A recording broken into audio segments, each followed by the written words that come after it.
Yo, I'm gonna show you guys how I made my latest track called Propaganda out on all platforms.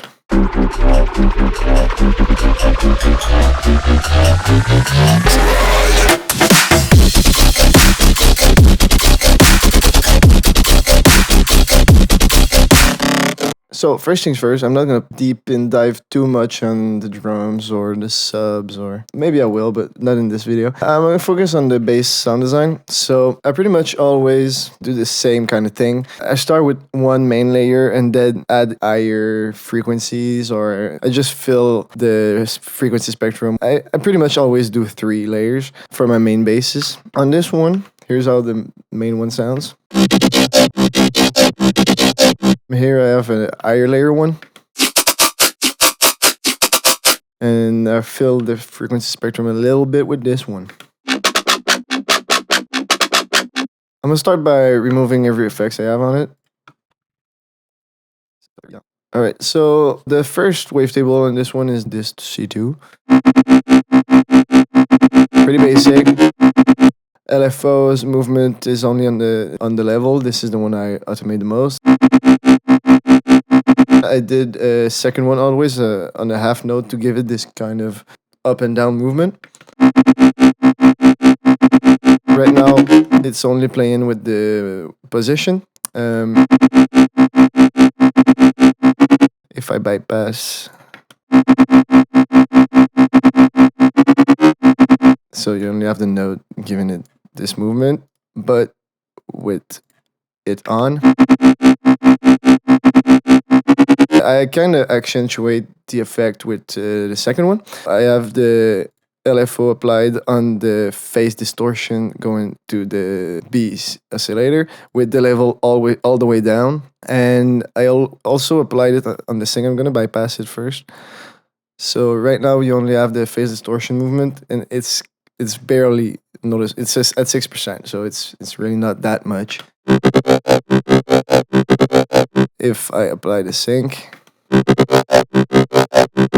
it just accentuates the effect that much more. I'll also have it on the filter. So the filter moves with the first, well, it's the second one, but I call it the first one because it's the main one. The first LFO, if I disable the actual first one.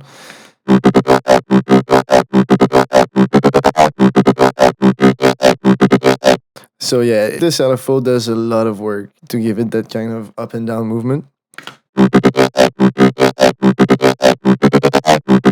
If I go then into the effects, hyper dimension, I only have hyper on to give it more width. The distortion tube at around 70%. Tube is not that much, but I have more down the line. Compressor multiband, this one does a lot. And lastly, to kind of bring the movement a little bit more, to accentuate it, I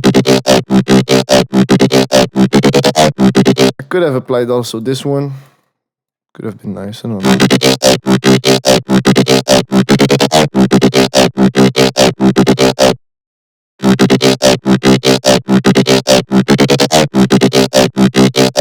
Could have been nice. Kind of play with it. Alright, if I continue, I always kind of do the same thing. This one is now a rack I did to myself. 3 OTTs at around 30%, time all the way up. So without it, and with it. Saturator, again, wave shaper, because I like it. Soft clipper on.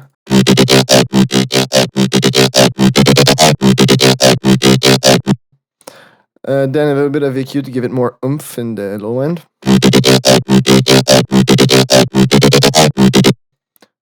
Saturator to give it a little bit more stereo. No fuzz or no drive on, just the stereo effect. Yeah, it does a lot to give it. If I want more stereo, I just use this plugin. It's kind of good. Sometimes it messes with the phase, but a lot of the time it's just better. That's just for volume automation. I think, yeah, right there. And last in the chain, always clipper. Always use a clipper for bass. It's just better.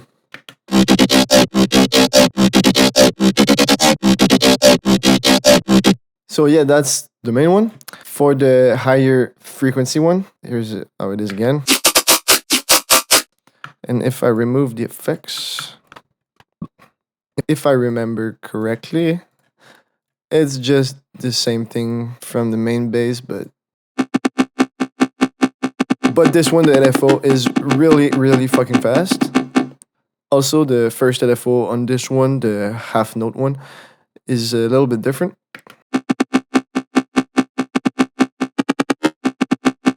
It kind of will be more noticeable with the triangle wave.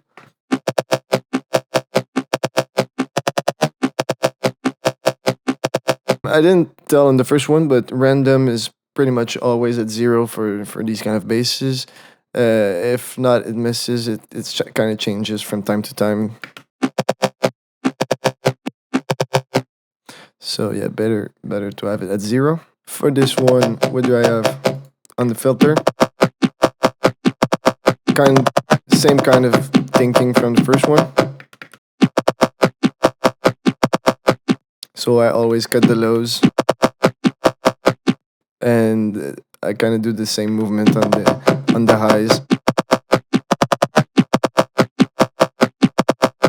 But this time, I apply hyper only on the up.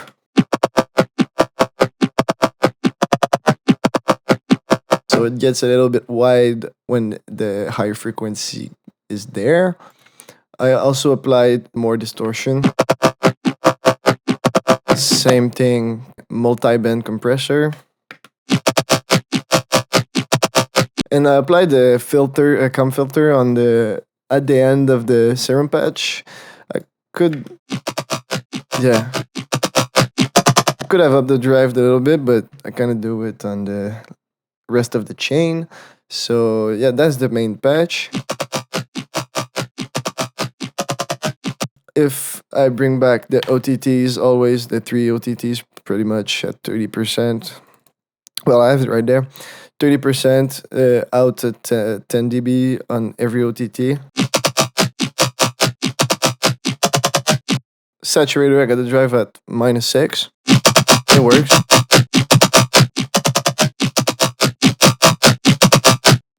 This one, soft clipper, and it's at on a hard curve. That's why at -6 it works. Saturator is only doing nothing, so it could have been not there. And what does the most for this one is EQ at the end. That's it. Apply the G clip right there. And at the end, I removed the frequencies I didn't like.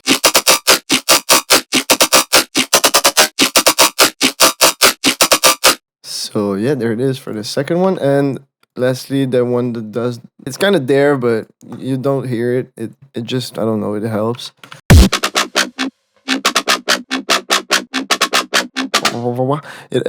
I think it helps a lot with the movement. For this one, the dispersers are doing nothing. Yeah. I'll show it to you without any effects. So, again, same thing. Again, basic triangle wave. It's the same movement from the second one, but this one, the volume is less stabby, but still a little bit more than my first one, if I remember correctly. Yeah, it's a bit different, but it works. We're still random 0 0, but this one,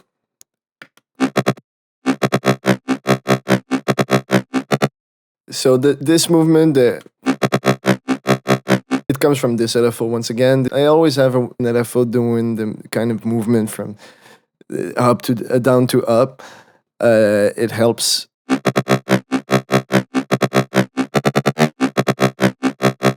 No sing on this one. Maybe I could have. I don't know.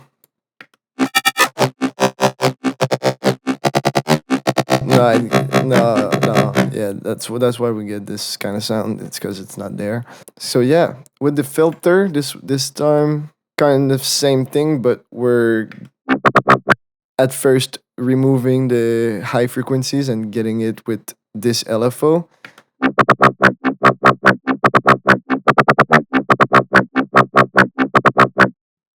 This one, oh, it does kind of a lot. If I bypass the bump, it's kind of dull. So this one kind of brings up the kind of wobbly frequencies with this movement. And again, hyper no dimension just to make it a little bit more wide. Distortion, tube, it's kind of doing a lot, I think.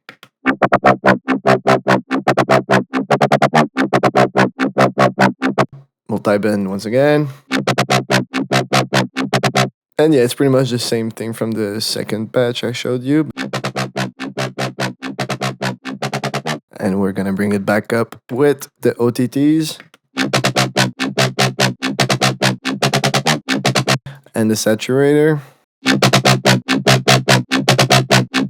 And this time nothing again on the saturator. EQ, I'm removing what's in the main bass. And G clip at the end just for good measure. Oh, I forgot. I completely forgot. On this one, I also have a noise. I also have a noise oscillator. This one is at 70%.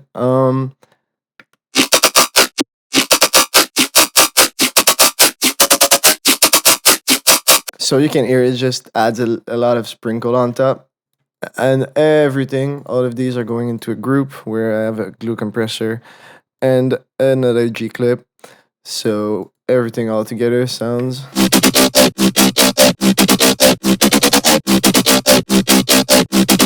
So yeah, here's I guess the first main bass of my song Propaganda. I could show you with the sub. Sounds like this.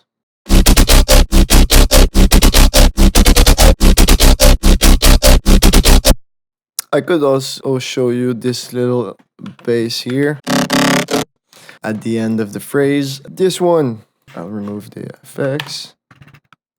Okay, the big noise and the first one, the first wavetable Monster 7. So the movement is done with this LFO. Wow. So I'm playing with both the level and the position. And also at the half beat, I have this one. Giving it a little bit more at the end. This time it's sine wave for the second wavetable. I did again phase distortion at around 40%. And the movement from the LFO is the one just giving it a little bit more at the end. Tiny 3%.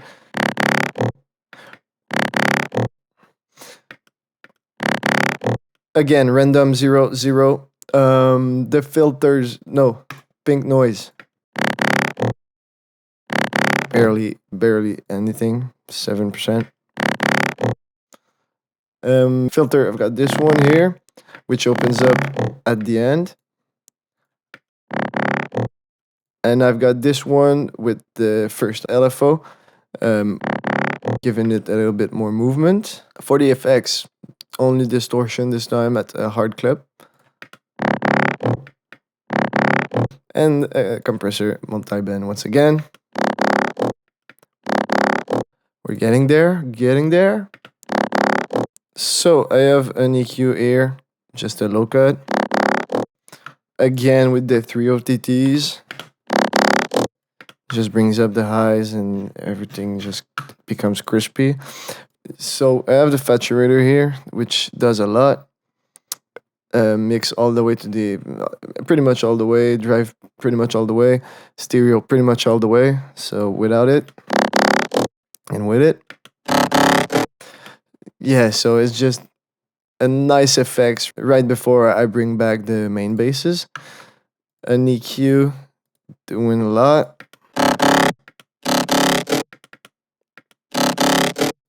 And bring down the width a little bit. I'm not sure why, but it works.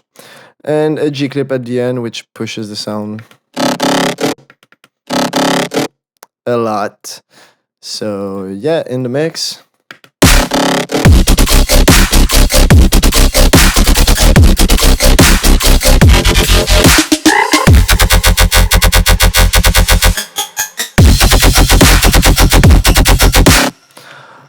Hope you liked it. Let me know if there's anything in the song you want me to cover. And oh, before I go, go listen to my song Propaganda. It's out on every streaming platform. The link is in the description. And also, new song coming out April 30th. So I hope to see you there. Peace.